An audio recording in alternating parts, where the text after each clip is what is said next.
Sorry for the delay. We had some technical difficulties.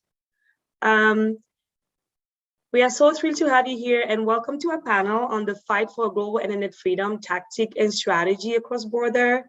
My name is Babette Ngene. I'm the Senior Director for NTNU's Digital Rights and Digital Safety Program, and I'm based in Washington, DC. So according to the 2021 Freedom of the Net report, global internet freedom has continued to decline for the 11th consecutive year. So we have seen more and more government around the globe restricting the free flow of information, and tech companies are continuing to controlling our life and data. And we can all agree that digital rights advocates are leading the fight against this global threat. In 2020, with the funding from the United States Agency for International Development, USAID, NTNU's launched the Greater Internet Freedom Program. It is a 3-year program that works to expand digital rights and digital security in more than 40 countries worldwide.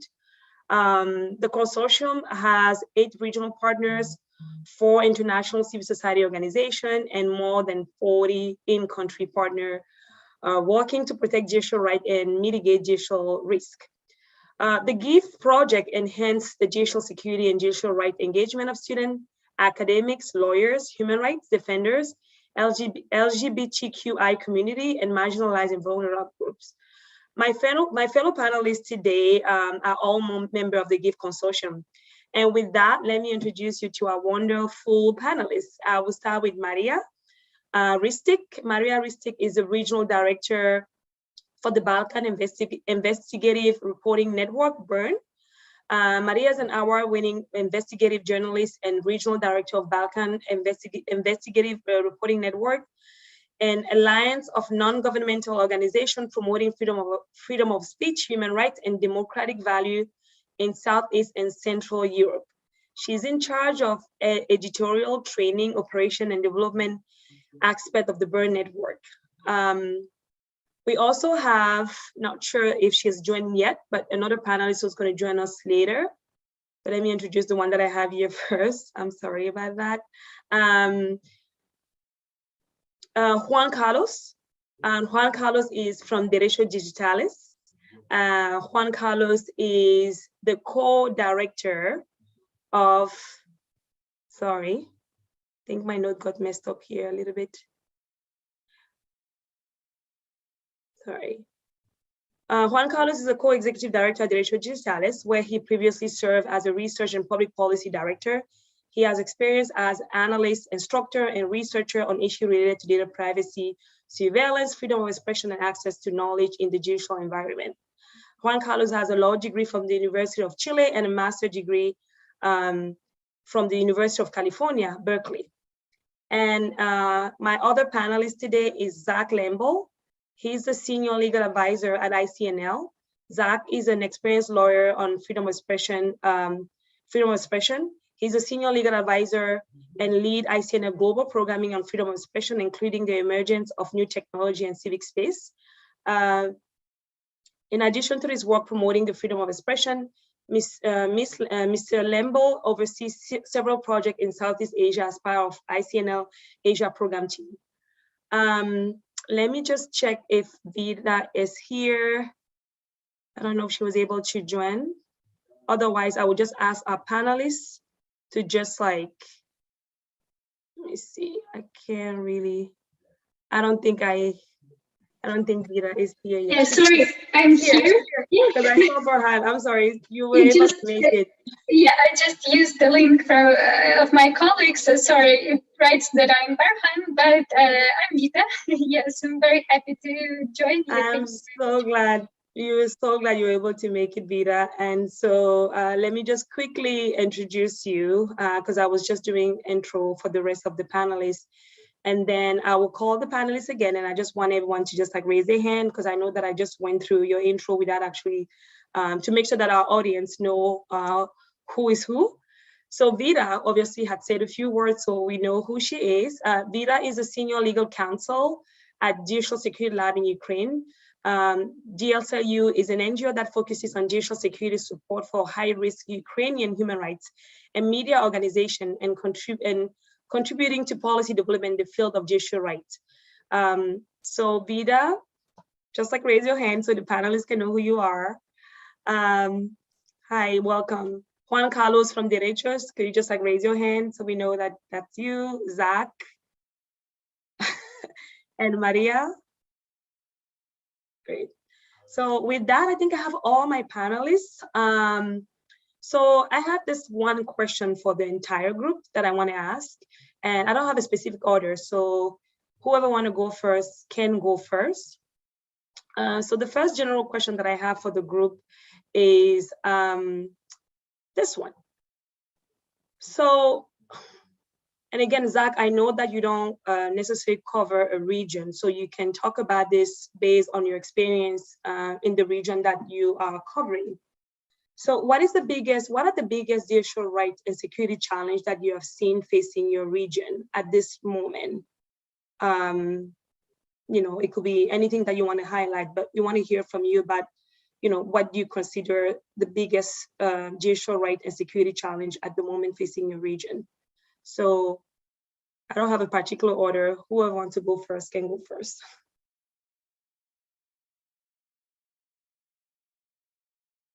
Juan Carlos.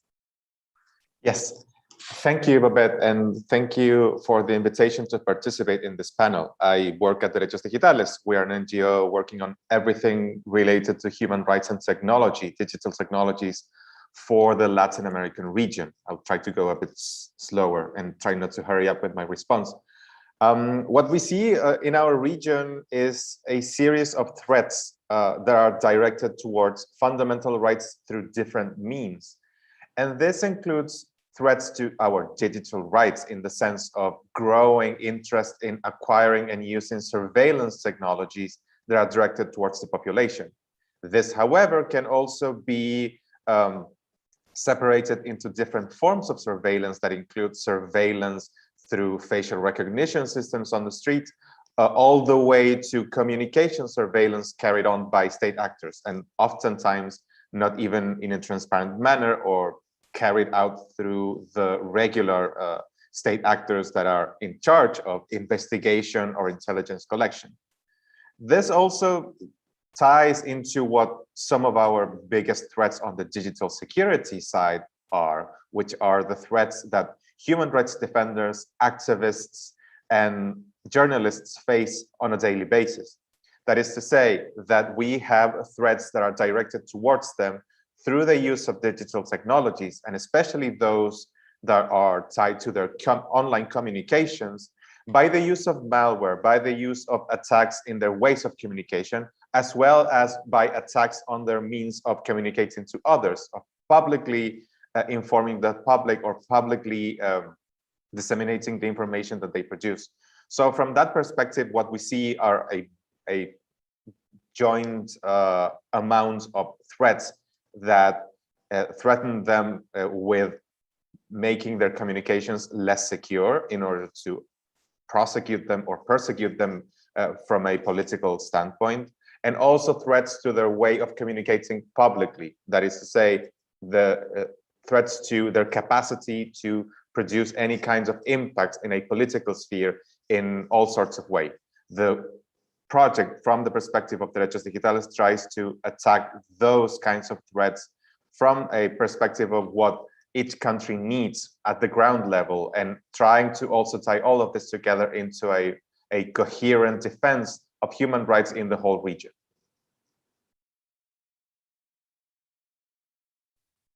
Thank you, Juan Carlos. Does anyone want to go next about sharing the biggest digital threat that they're seeing in the region? What do you? Maybe I can go, or yeah? Yeah, sure. Well, you're welcome to.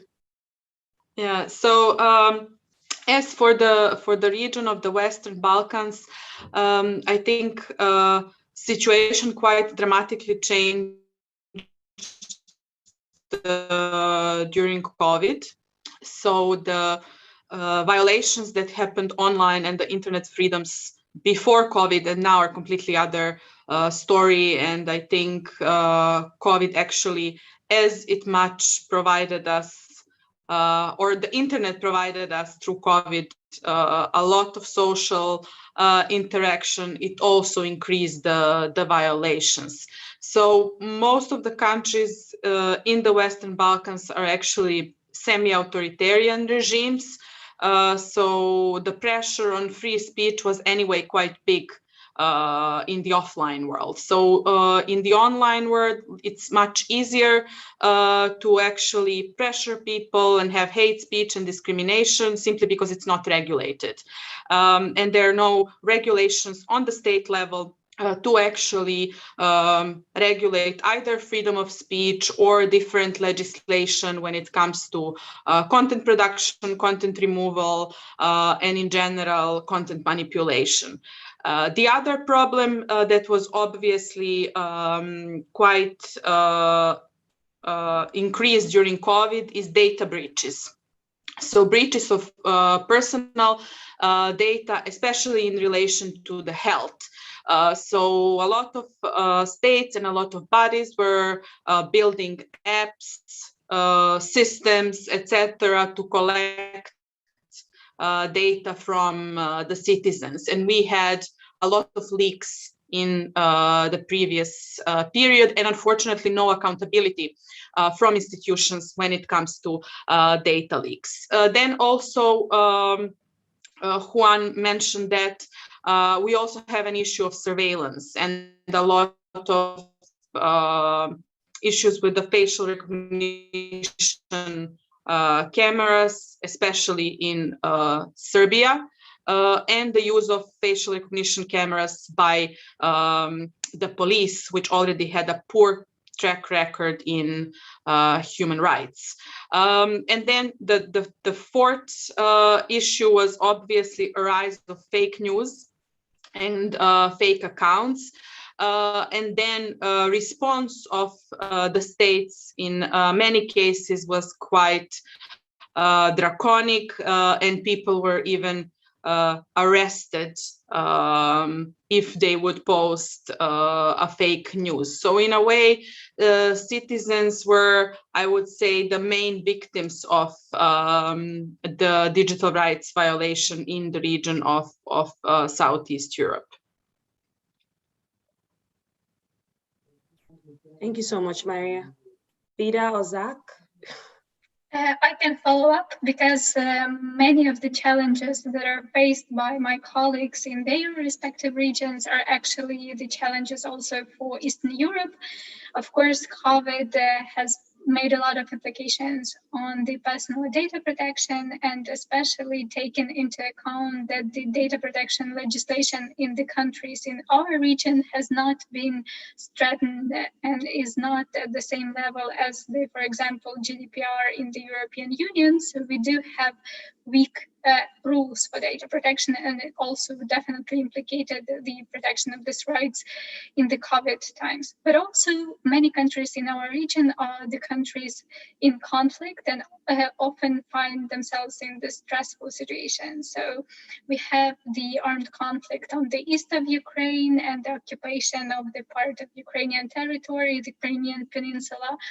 Also, we witnessed this war in Armenia, and also our region is often found itself in the political crisis, and we have elections, like extra elections very often, and it also influences the way the freedom of expression is regulated in the countries.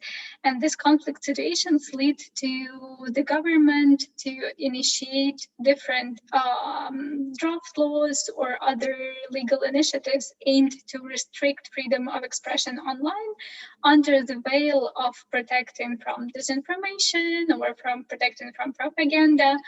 And that is something that often leads to overregulation.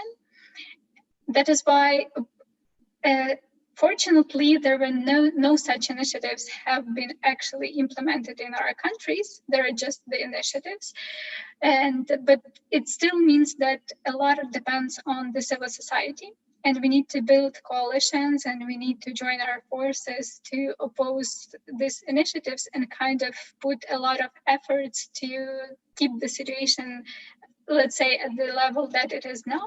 So that also takes a lot of efforts from actually building something new and thinking about what should be done in terms of this developments of new technologies. For example, surveillance, about the data protection from the targeting and from the overuse of this data by internet platforms and so on.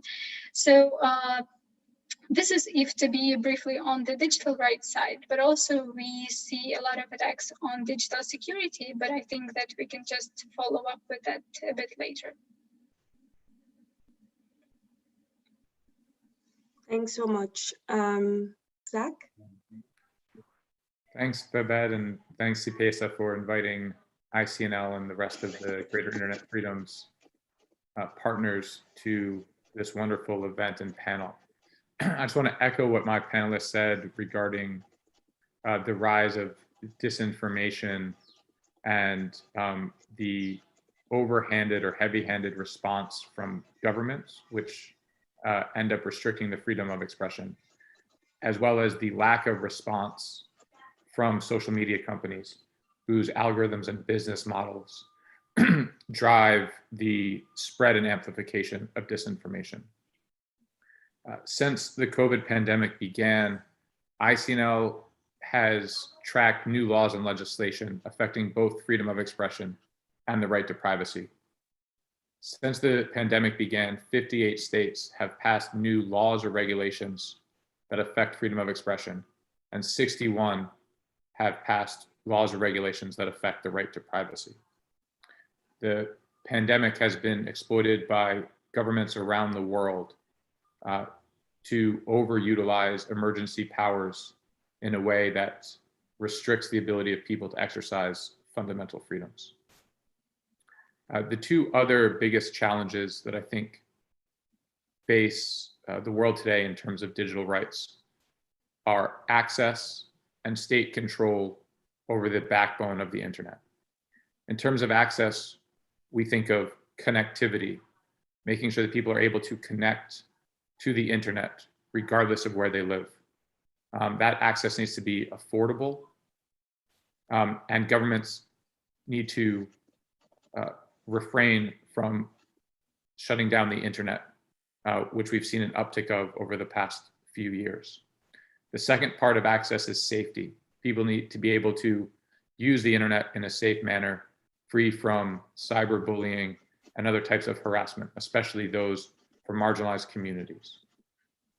And the third component of access is digital literacy.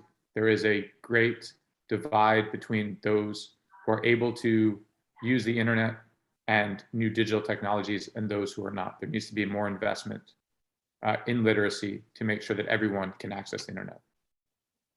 In terms of state control over the backbone architecture of the internet itself, we see more and more states seeking to adopt a Chinese version of the internet, also known as cyber sovereignty. Cambodia recently passed a law that would create a national internet gateway in which all internet connections, both domestic and international, are sent through very specific centers in which the government has control over seeing all of the data and the connections. That we believe can have a hugely detrimental effect on freedom of expression, freedom of association, freedom of peaceful assembly, as well as the right to privacy. Thank you. Thank you very much. I do have a question. Just hearing Vida and Maria intervention, it looks like COVID, at least in your respective region, has obviously increased the violational line, but also maybe highlighted the need, and Vida, if I'm wrong, feel free to chime in, the need for like strong legislation on data protection and privacy, right? This is what I'm hearing. So Vida, is there anything you're doing in your region at the moment that GLClu is doing with that regards in terms of like strengthening, like doing any advocacy around that specific issue? And then for you, Maria, do you think it's also like, is that the same issue in your region? And if yes, like what are the effort that your organization is also doing to strengthen existing data protection legislation? And for Juan Carlos, do you think this issue also in your region matters, like the needs to strengthen data protection and privacy legislation? And if yes, how is DataCho's doing that?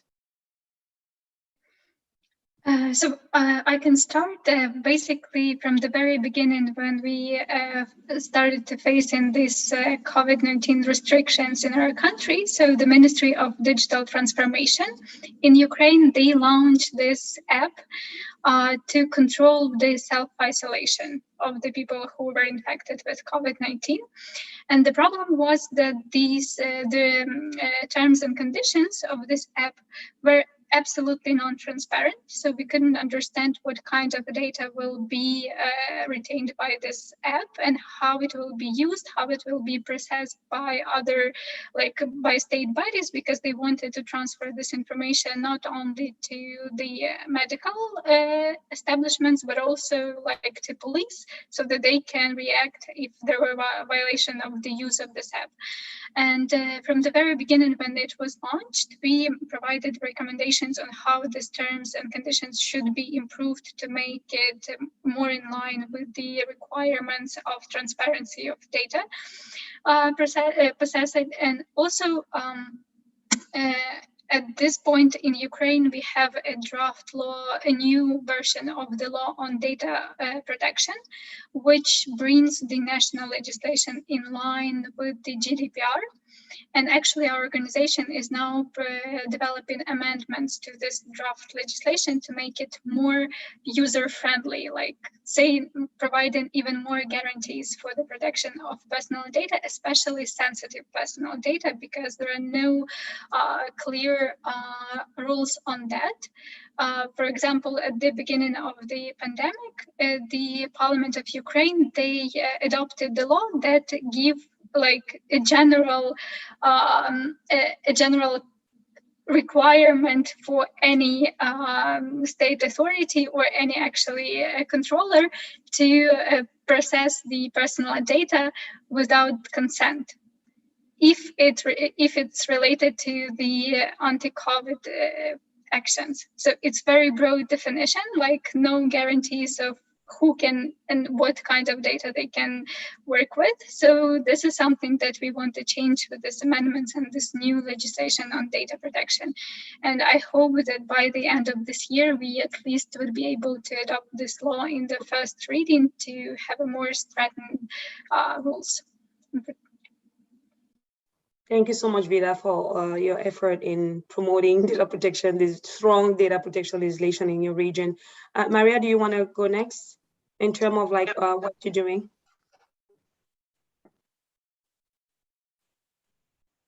I think she froze. I think so. I think she froze. Yeah, she's.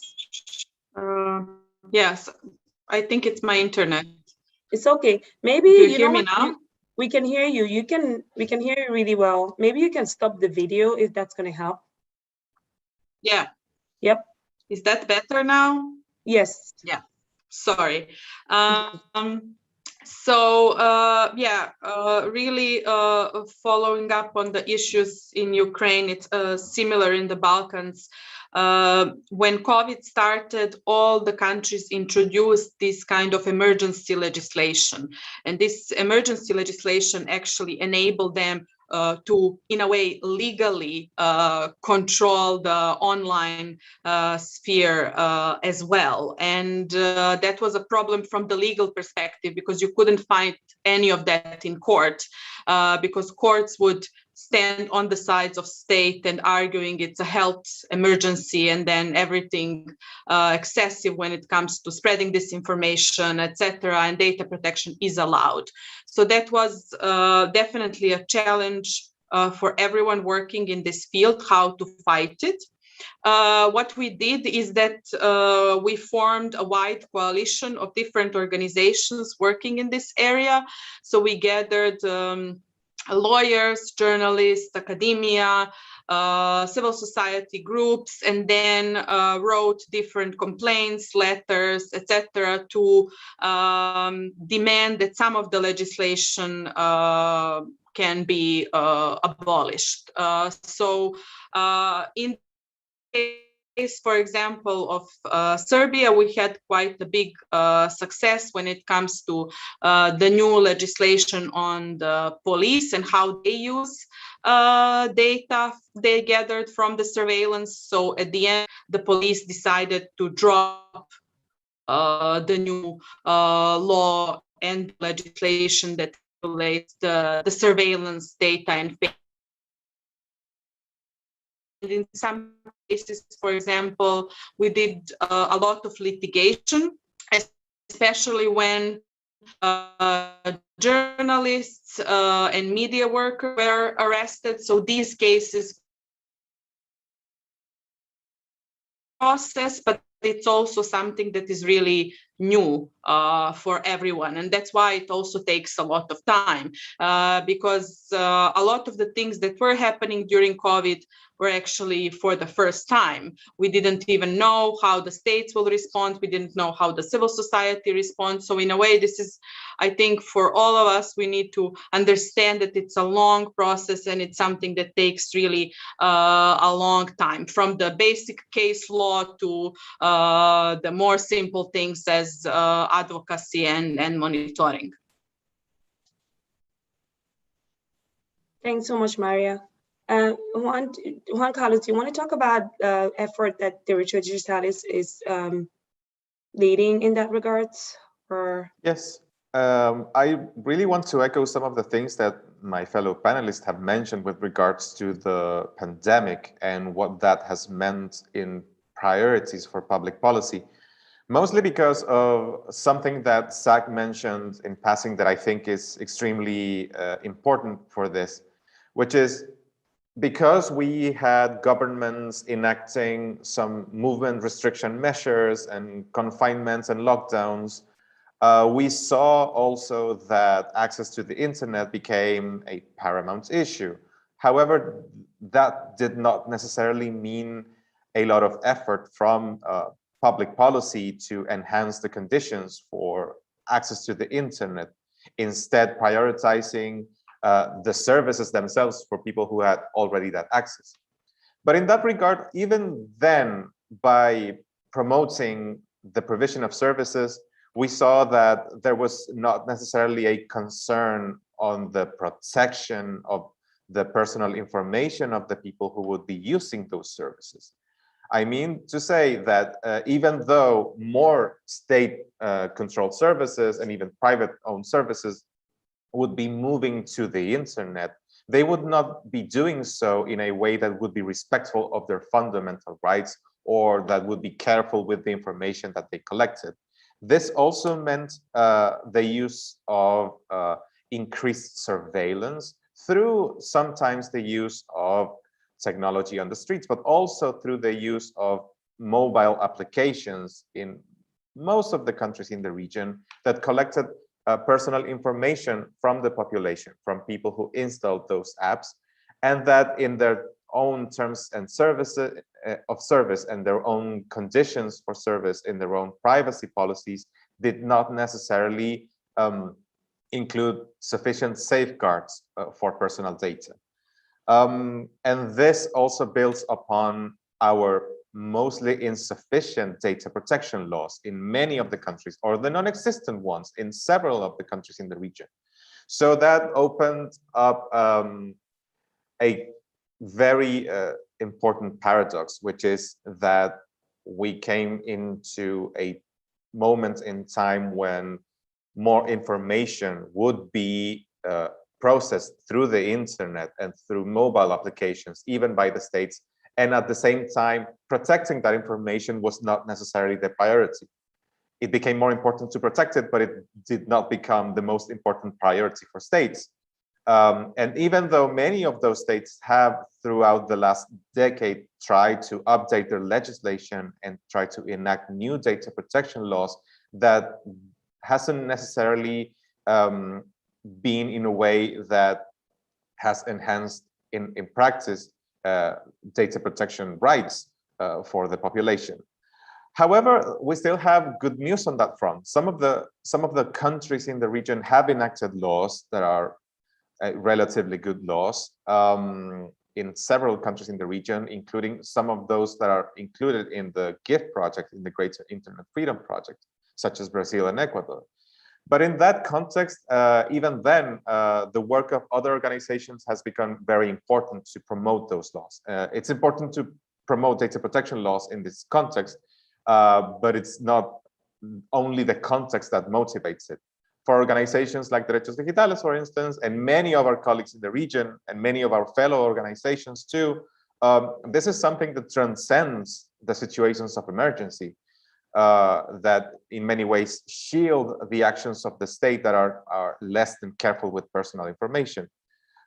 In the case of Derechos Digitales, we have been quite strong in promoting data protection legislation in countries like Ecuador, who finally passed their law several months ago, and that finally have joined the ranks of countries in the region with a law. Other countries such as Brazil or Panama have also enacted laws. In the case of Brazil, it also came into force, and they have a new data protection authority as well. And in all of those cases, we see ourselves working with other organizations. In the case of Ecuador, for instance, that meant that we collaborated closely with people from the government, with people who were getting together experts from the country and from Derechos Digitales, for instance, and other organizations, in order to promote data protection and try to involve themselves with the expertise that they brought from abroad and the expertise that they brought from working in the field for a longer period of time. And we see that as something that we need to keep doing in the future, not just to pass new data protection legislation, also to update existing data protection legislation, also to enhance data protection rules outside of data protection legislation in order to protect those rights well beyond the enactment of a single law, and thinking forward about what happens when the pandemic is over and we see ourselves with an environment where personal information is increasingly collected by different actors. So from that point of view, we want to keep working in trying to build the alliances and trying to build the capacities that will allow for better conditions for data protection well beyond the current pandemic. Thank you, Juan Carlos. We have a very, very relevant and interesting question in our chat. One that I've heard from a lot of even like a human rights group, but who are not working in the online space, right? Because we know that there's still this disconnect sometimes between like rights online and rights offline. We may not see it for us in the internet freedom community, but people outside of this community still see the divide. And so there's a question about, you know, online and internet bullying has increased at a high, and mostly women are being bullied here. Is internet freedom is a must? How do you want to respond to that? Like in this space where, you know, people are using the internet, obviously, to bully. Women are at risk online. Marginal groups are very at risk online as well. Is internet freedom a must?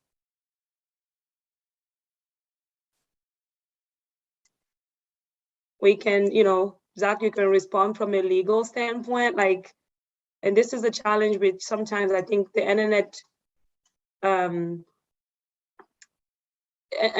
moving faster than legislation, right? Like in a lot of countries, even when Vida was talking, or even Maria, any other places that I know, sometimes we don't have strong legislation, but we have the internet. And so it's creating a lot of challenges when it comes to violation, when violations are happening online, because you don't have any legislation or anything to protect you, right? If you've been targeted online or harassed, and your country doesn't have any, like, you know, whether it's like a data protection law, like a privacy law, like it's really hard to get the remedy anywhere when you don't have those protection. So I'm just trying to unpack this question. I think this is where it was coming from, is that in some of these places, is the internet freedom a must? So whoever want to take it first is welcome to. But I think it's a very relevant question. Thanks, Babette. I can try to answer a little bit of it. It is obviously a massive concern, and one that I touched on in my initial question in terms of the biggest threats.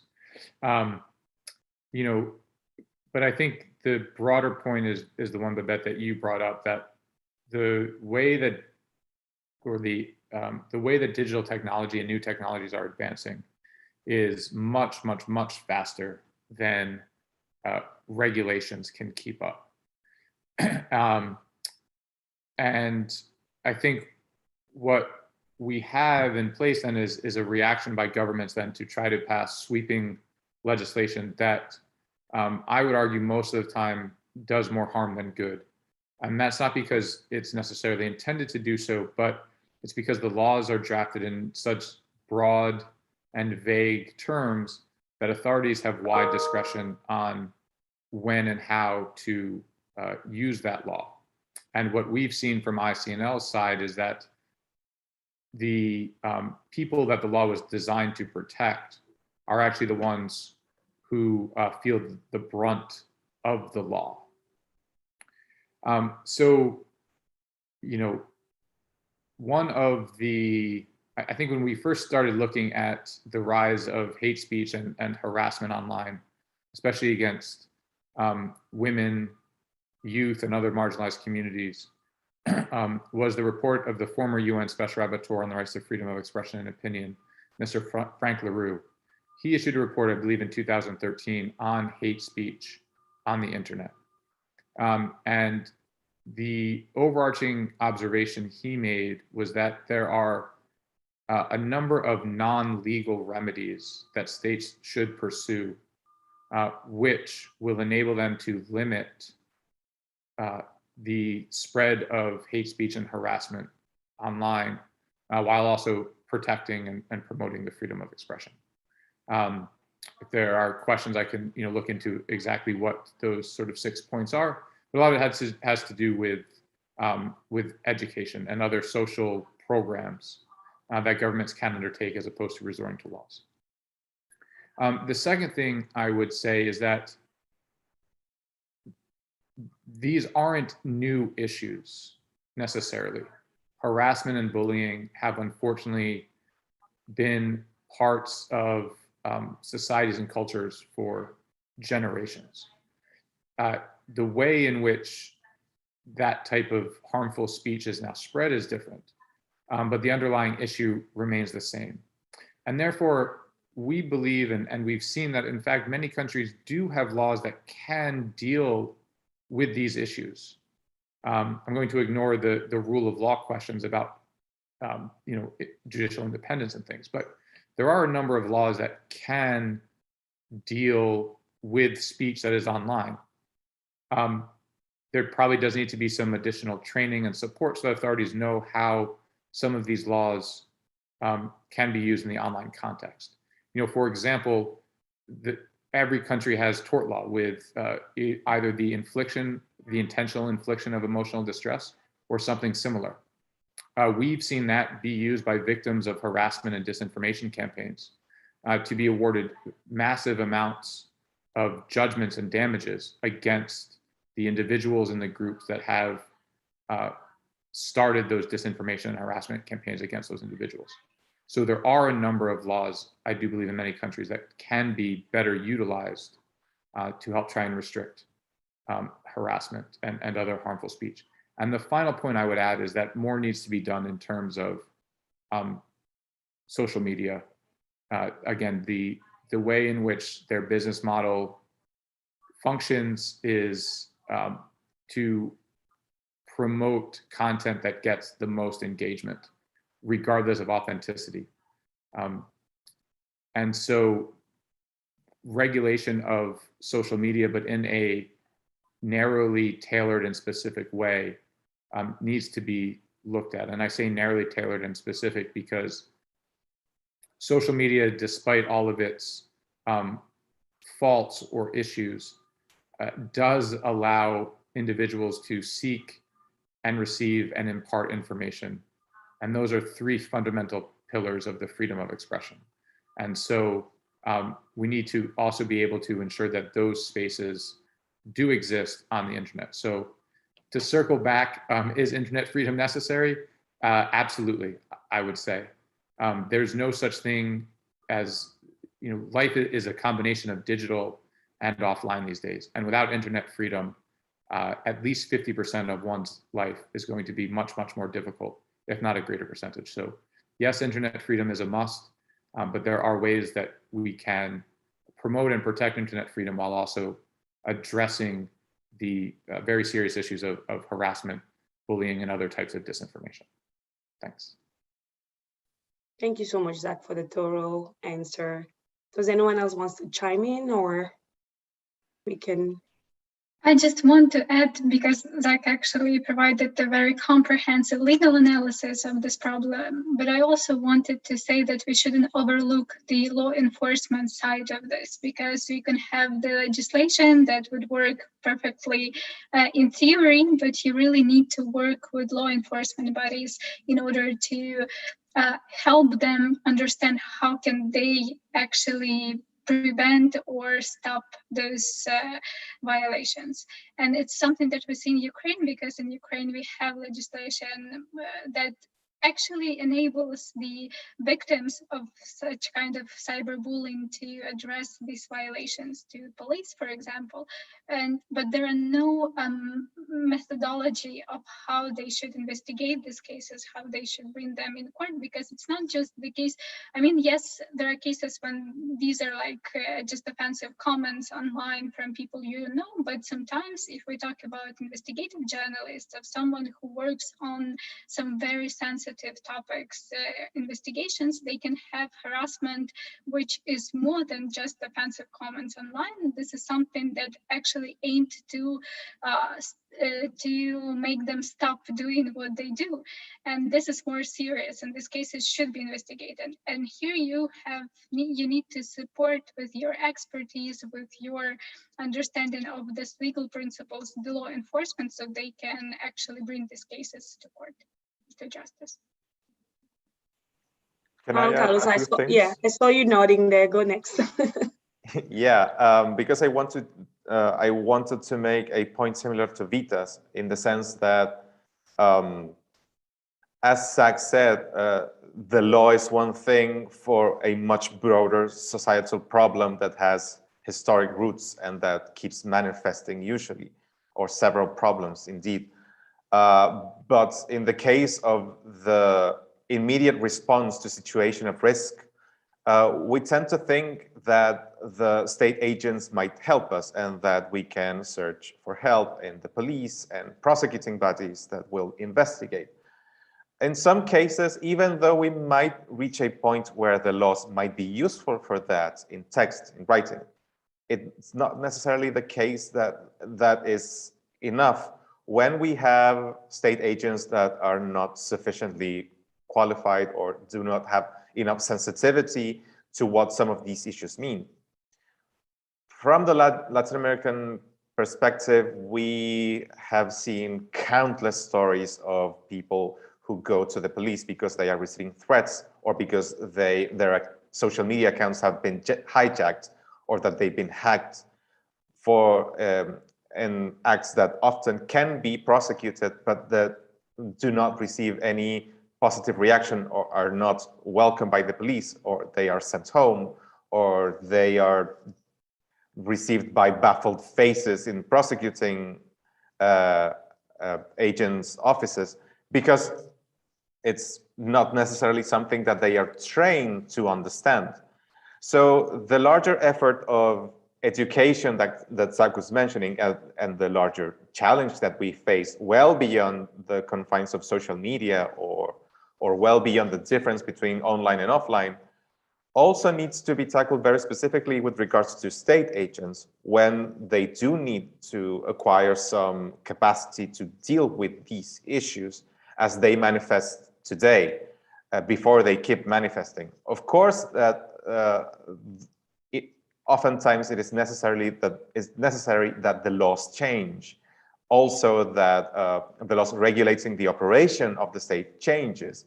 And also that social media rules that amplify all kinds of negative content need to be also addressed so we can go and deal with all the social problems involved.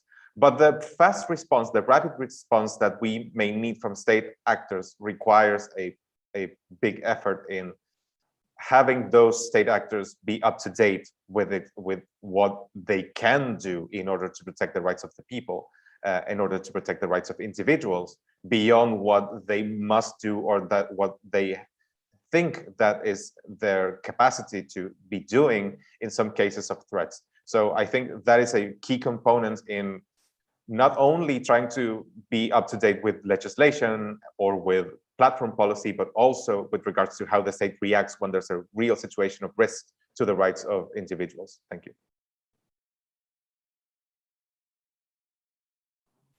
Was muted yet, Maria? I turned off my camera just to be sure. So yeah, I just wanted to add on this story from the perspective of someone who runs media organization.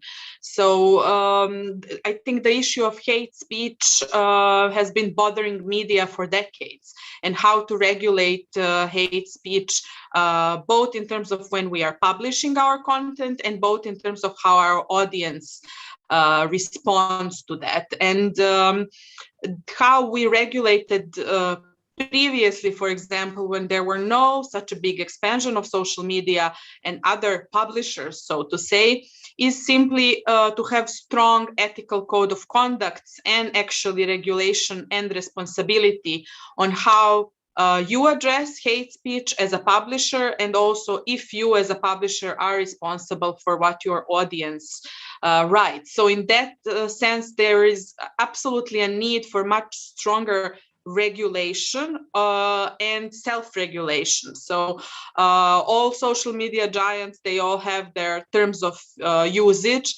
but in essence, only few respect and monitors whether people apply terms of usage they give consent to. So in that sense, in order to address some of it beyond legal measures, is actually to pay more attention to enforcement of the ethical codes of conducts or the terms of usage, as it's called with Twitter and Facebook and others. Thank you so much, Maria. This is actually a nice segue into my next topic and question. And this question is to you, Maria. Why is it important, like your organization just recently joined the GIF consortium. Why is it important for, as a Balkan partner, why is it important for your organization, one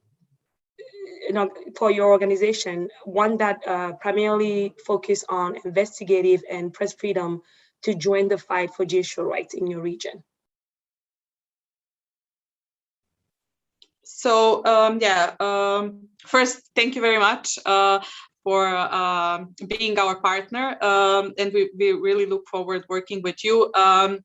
So I think there are several reasons, but one that is, I think, for all countries is simply that free media in the Balkans are mostly online. So we don't have so many independent media outlets in other forms of media. Basically, the free content and independent journalism is online, and this is the trend that we have been seeing in the last 15 years. And then we realized in the last couple of years that if we want to maintain our internet world as free and to keep working independently, we actually have to fight for the free internet. So that was one of the key drives for us. And then the other important element is that we always focus around stories of rule of law. So this was the key for the network for the decades. And we also noticed now that the stories around rule rule of law are not anymore the offline stories. So they're often centered around digital world and digital rights violations. So in a way, it was a two-coin story. One is to get us stories that we want to cover, and second, to actually enable us environment to continue working as independently as we did before. Thank you, Maria. And my next question is going to be for Vida. Vida, we have seen sophisticated digital security attack and development in Eastern Europe and Central Asia. How is your organization, glclu, fighting back?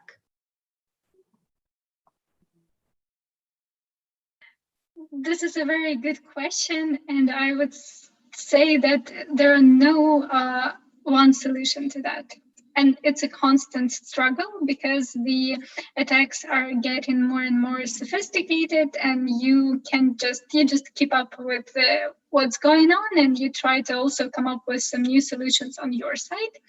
The problem and the challenge in our region is that we have not only internal actors that do these attacks, but also external actors. And for most of the countries that, of course, Russia, but also, for example, in Armenia, there were actors from Russia and from Azerbaijan that tried to influence the elections, that tried to shape also kind of the shape of public discussion, but also there were attacks mainly directed for civic society, for investigative journalists, and this usually it does not end on phishing attacks, but also there could be other ways to gain control of the accounts of these civil society representatives.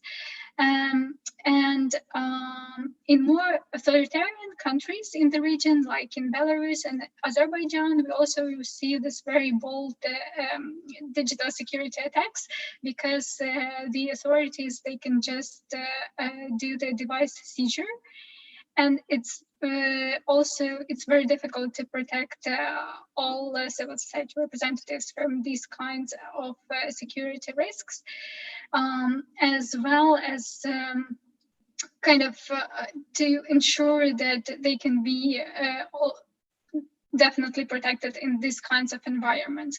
But the answer that we have, and which is proved to be, well, at least more or less sustainable, is that you need to provide long-term support to organizations that you believe are of the most at risk in your countries. And this is something that we do in Ukraine.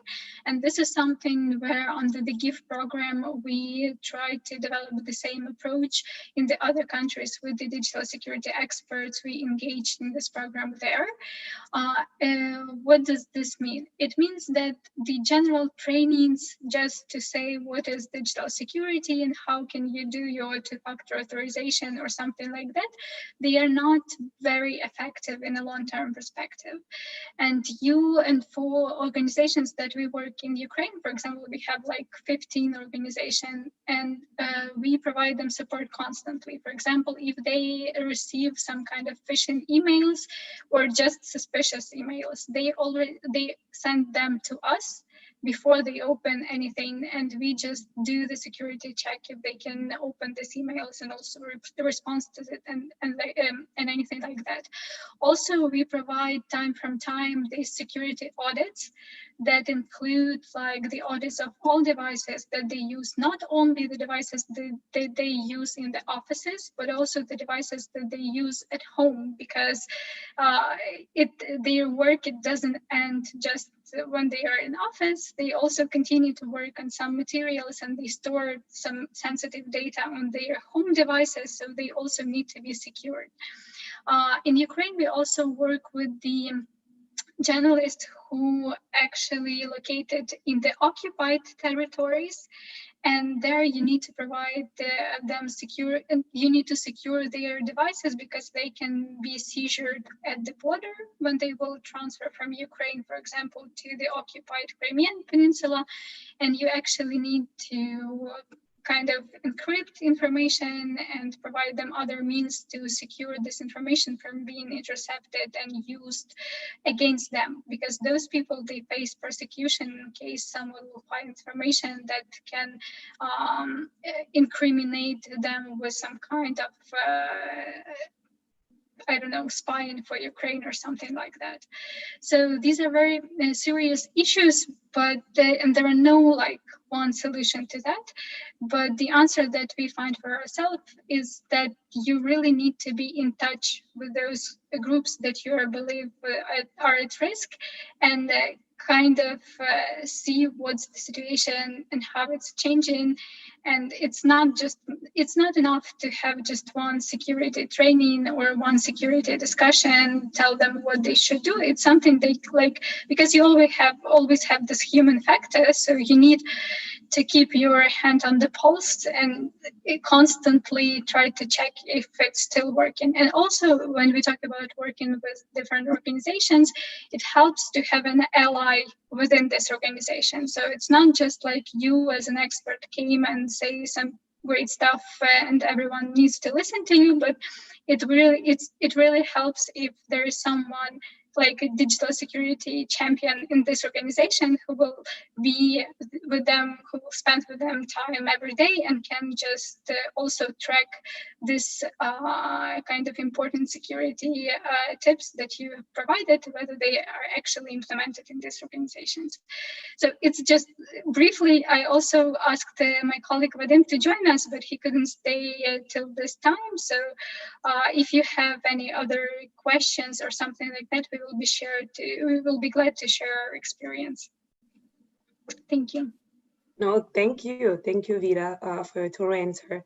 My next question is for you, Juan Carlos.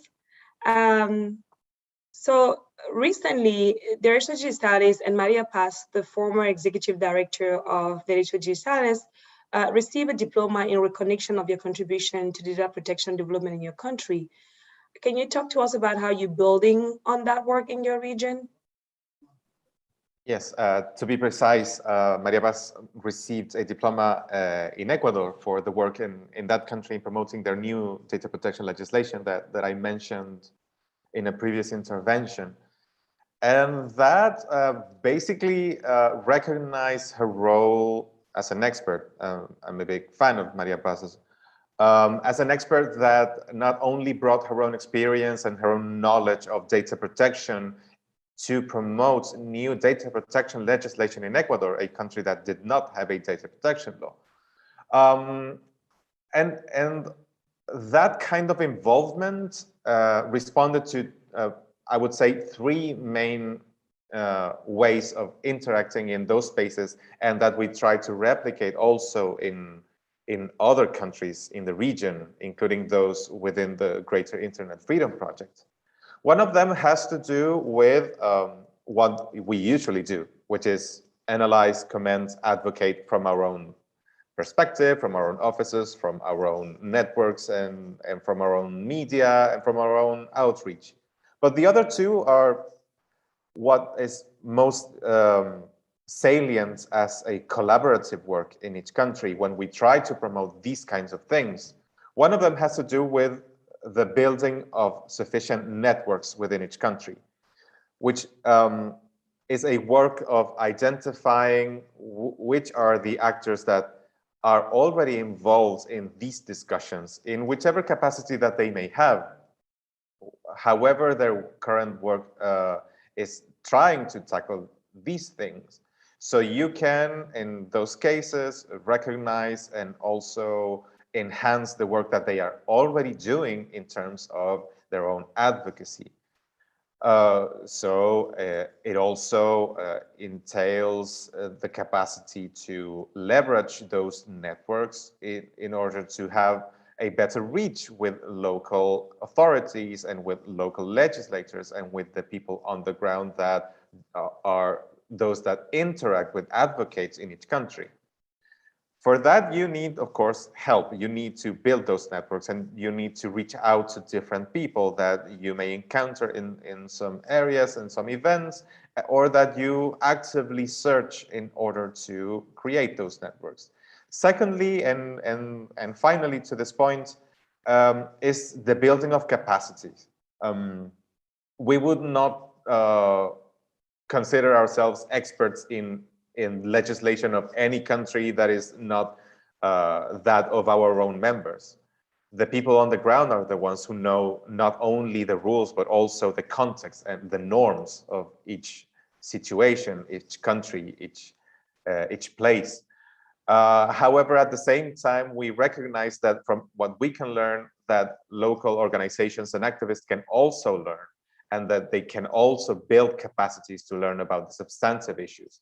That both the networking and the capacity building can also go in the direction of enhancing their own capacities to face digital threats from a digital safety standpoint, that they can be better suited to face both the policy challenges and the security challenges when they are better coordinated, and when the baseline of knowledge in all of the different areas that our work is related to is a higher baseline that we may find if they are isolated or if they are disconnected from current debates on these subjects. So while the front of, or the end point of this might look like our own very own expert, former executive director, receiving a recognition for her work, this also involves a lot of work in the background of building the networks, of trying to create capacities, of learning mutually about the challenges of each context and the challenges that this creates in order to promote successfully new legislation and new rules, and to promote also new actors to participate as stakeholders in this debate. And to have all of that is, of course, very valuable. But from this also, we get lessons on how to become involved also in other countries in a way that most of all promotes greater internet freedom, that most of all promotes human rights, and at the same time that enhances the capacities for local organizations to carry on this work continuously and sustainably. Thank you. Thank you, Juan Carlos. And I'm really glad that you touched on network building. And I'm going to have like that question for all of you as a wrap up. But before that, I have a question for Zach. So Zach, recently we have seen that digital security threats and risks are informed by digital policies issues. For example, the Philippines has just developed the first draft attempting to regulate deepfakes. How are digital policy addressing digital security issues and vice versa? Thanks, Babette. Well, I think the issue of deep fakes is just another example of how regulators and policymakers are trying to catch up with the advent of new technologies. Deep fakes, for those who don't know, are manipulated videos or recordings, usually with one person's face on another person's body, and then through the use of artificial intelligence, the producer of a deep fake can make an individual say or do just about anything. So, I think the issue is that the technology evolves so much more rapidly than regulators can keep up. It's funny. A few years ago, I was doing some research, and something like 30 U.S. senators said that they didn't actually use email, and yet they were drafting policies on how the internet should be governed in the United States. So, if they're not using what is considered really sort of basic technology, how can we expect them to create laws that grapple with, the disparate or discriminatory effects of, let's say, the use of artificial intelligence and facial recognition? The other component that makes regulation of new technologies really difficult is that almost all of these technologies are dual use, meaning they have very legitimate, reasonable purposes. However, they can also be exploited by bad actors. And then you have the whole gray area of data. So, we traditionally, an individual's private data is sort of their date of birth, their address, national identification number, those types of things. But what we've seen now with the advent of the way data is collected on an individual basis using mobile phones and other internet services is that private companies or the state can create an entire very robust, detailed file of an individual without necessarily knowing or needing to know what was traditionally considered private data or personal data. And so, policymakers do wrestle with this, and again, it becomes that much harder with the fact that there are that these technologies are, dual-use technologies. I think, at the UN level right now, there's a resolution on the right to privacy, and ICNL has been engaged with both civil society and states on that. And from a human rights perspective, we're trying to seek more robust language in terms of what governments can and can't do. On the other hand, governments are pushing back and saying, we understand, but some of this is necessary for legitimate law enforcement, anti-terrorism type concerns. And so, that it's just a conversation that I think is going to continue. And as new technologies do arise, like deep fakes, and as deep fakes get more sophisticated and harder to tell that something is a deep fake, there will need to be more regulation around that. So I think I'd like to see ideally policymakers be a little bit more proactive in terms of setting some regulations and policies, sort of looking forward to the future of what the technology holds, as opposed to waiting until the technology is there, is widely used, and then trying to roll it back. That seems to be a little bit more difficult. And I'll leave it there, and I'm happy to answer any follow-up questions. Thanks. Just want to see if there's any question from the audience. If anyone has any question, feel free to just type it in the chat, and I'll make sure that the panelists answer that question. What I've heard, and thank you so much everyone for your intervention. What I've heard from all of you, at least in sharing your experiences about the issue that your region are facing, and some of the responses or approaches that you've taken to fight back, I've seen a lot of similarity in terms of the challenges. And I understand that the approach needs to be, most of the time have to be different because context matter, right? These are different contexts. So this brings me to this question on network that Carlos was talking in his last intervention. How do you have any suggestion or recommendation on how we can, as a community, build more sustainable cross-regional network? I really think there's a value in having, partners from different region at the table, sharing about their experiences, and everybody learning from that experiences and the different approaches that they've taken. I think there's a value in that. I think as a community, we've done a good job with some of the national and regional networking. COVID also didn't help now that we don't get to see each other in person like we used to, at least at one international event. But do you have any, I personally think that is valuable, but obviously I'm not a regional lead in any of these issues. So do you think it's valuable? And if you do you have any recommendation how we can keep this, or how we can build this kind of network as a community? Whoever wants to go next, Juan or Vita.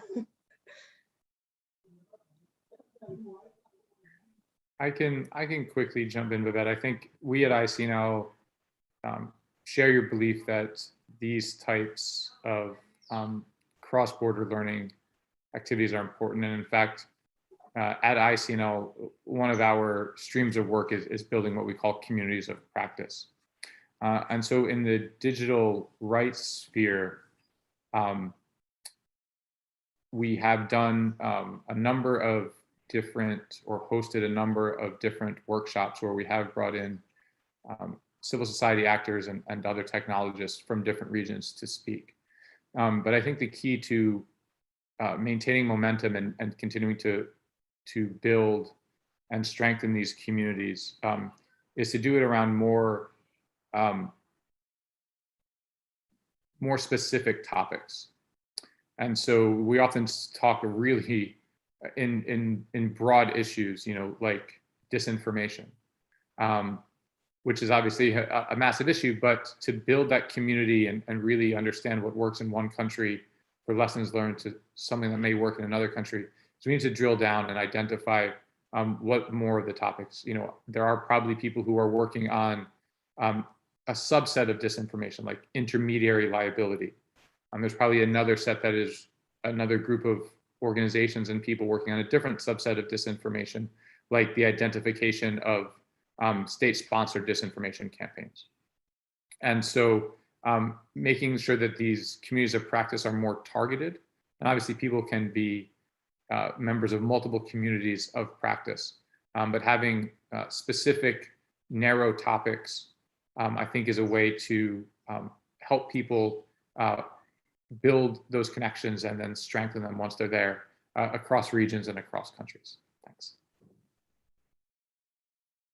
Thank you. Does anyone wants to respond to that? Oh, it could be just like maybe the challenges in building this kind of like cross-border, networked. So you can highlight the challenges if you don't have an approach that you want to suggest.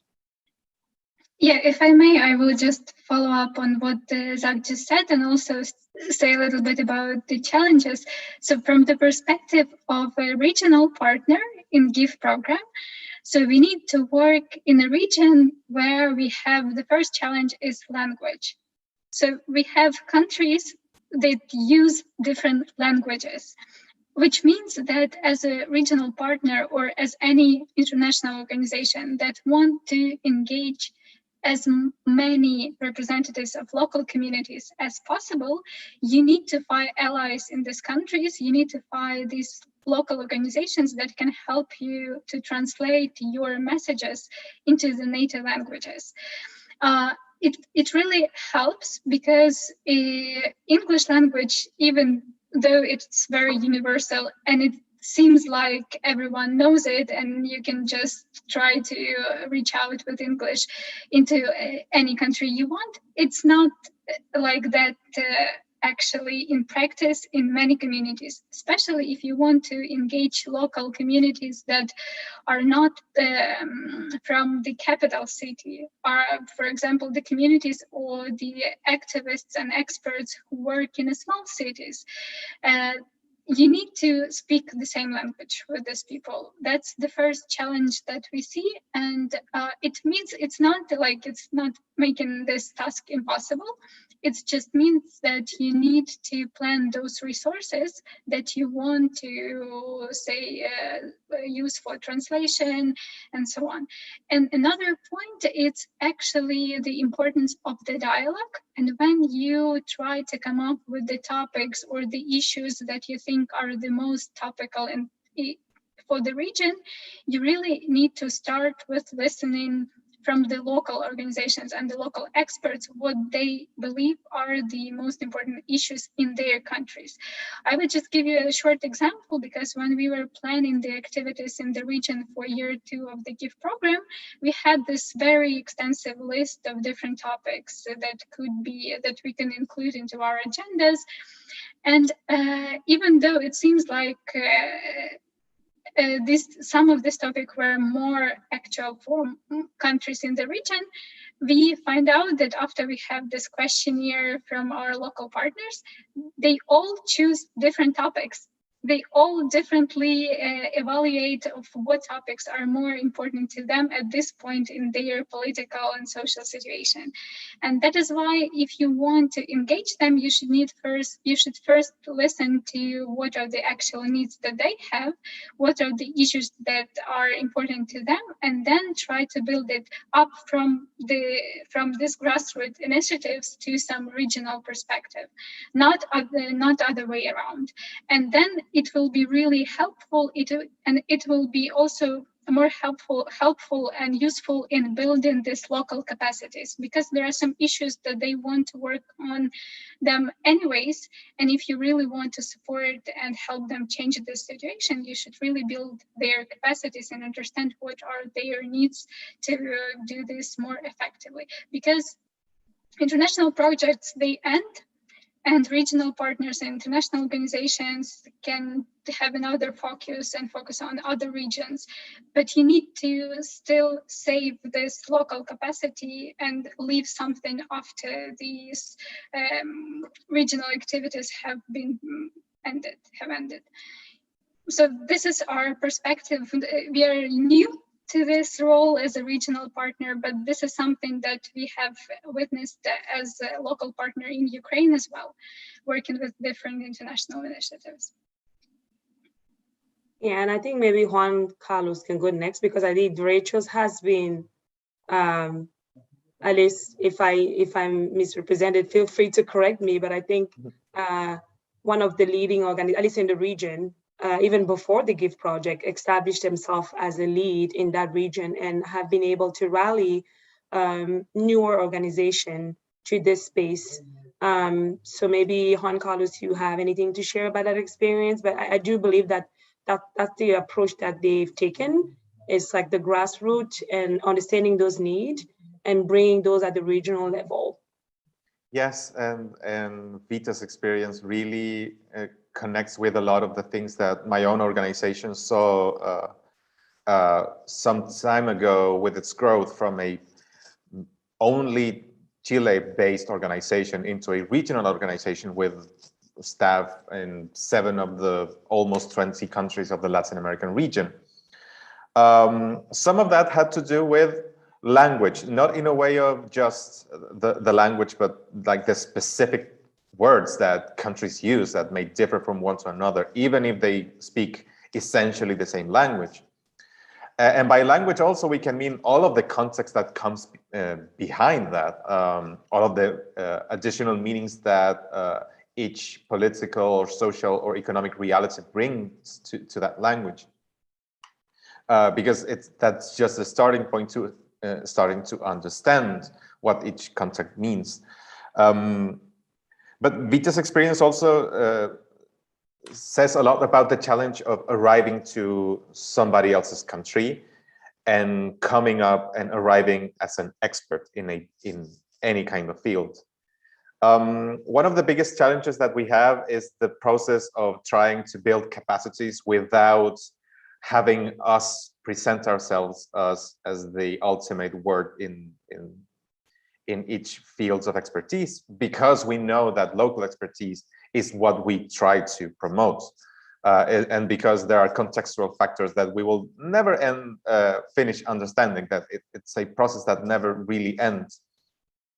And also because when we arrive to each context, there is also the risk of alienating local partners, of alienating local activists, local human rights defenders, by trying to hijack their own agendas or by trying to impose our own agendas. And that's one key challenge. But there are a few things that are very important to move forward in that. One of those has to do with the exchange in information, the mutual learning of what the priorities are, and trying to frame those into what is common between different countries and also between different regions. Understand that what one word means in one country is also related to another word and another law that might be not on the surface, but a bit deeper about the same subjects in both countries, and then to different regions, that they may be addressing similar problems, or maybe proposing similar solutions in different terms, and trying to connect with the common themes among them. And also, aside from that, and also aside from connecting with different actors, there's one key point that Zach was also mentioning about the communities of action and the specificity of certain topics. We also need to understand that the challenges of advocacy that we have are not only about the people that we already know, or that we need to connect with people that are similar to us. We need also to engage with other communities and with other kinds of stakeholders that might not be working on digital rights issues necessarily, or digital safety issues necessarily, but that are impacted by digital rights legislations or by digital policy in ways that we might not be necessarily accustomed to, in ways that might not necessarily be our own expertise. Of course, that requires a lot of learning, a lot of connecting, and as Bita said, a lot of dialogue. But it's a process that, at least in our view, is not necessarily something that comes to any end, but it's something that it continues to build and hopefully to sustain itself throughout time. Thank you. I know we are at time, but I wanted to just make sure that Maria or Zach, if you have any final, if you wanted to add anything to this. I mean, Zach actually talked about it, sorry, but Maria, if you had any thought on this before I wrap up? Yeah, just briefly, because Juan told most of the things I wanted to say from the Balkan perspective, because we are also regional organization and we work on similar way as Juan mentioned. But on the other hand, I think for coalitions that go beyond the region, I think for the internet freedom, it's easier to go global, because most of the key actors are actually global actors. So they don't have specific policies for specific regions. Their policies are in most of the cases global. So I think if you, for example, have an issue with the content removal from Google in the Balkans, I am sure you can fight it the same way as you would fight it in Ukraine. And sometimes in some regions we go from scratch, and we necessarily don't need to do that. We can basically apply at least some of the lessons and know-how from the other region, at least when it comes to these global actors. Mm-hmm. And with that, we are at time. I want to thank our wonderful panelists for sharing their insight, knowledge, and thank you for everything you do in your respective region, but also globally, to keep the internet open and free and accessible for everyone. So thank you, everyone. And thanks, CIPESA, for organizing FIFA Africa. It has been a pleasure to be part of this. And thanks, everyone. Thank you. Bye. Thank you, everyone. Thank you.